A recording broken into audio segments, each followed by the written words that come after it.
തിരുവനന്തപുരം വിമാനത്താവളത്തിൽ വൻ മയക്കുമരുന്ന് വേട്ട. 12.88 കോടി രൂപ വിലമതിക്കുന്ന ഹൈബ്രിഡ് കഞ്ചാവുമായി യുവാവ് പിടിയിൽ. കോഴിക്കോട് സ്വദേശി സുധീഷ് ടെൻസൺ കല്ലിങ്കൽ സണ്ണിയാണ് പിടിയിലായത്.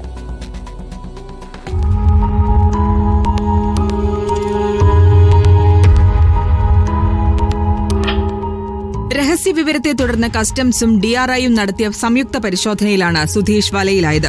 45 പാക്കറ്റുകളിലായി 12.88 കിലോഗ്രാം ഹൈബ്രിഡ് കഞ്ചാവ് ബാഗേജിൽ ഒളിപ്പിച്ച നിലയിലായിരുന്നു. ബാങ്കോക്കിൽ നിന്നാണ് സുധീഷ് കഞ്ചാവുമായി എത്തിയതെന്ന് കസ്റ്റംസ് അറിയിച്ചു.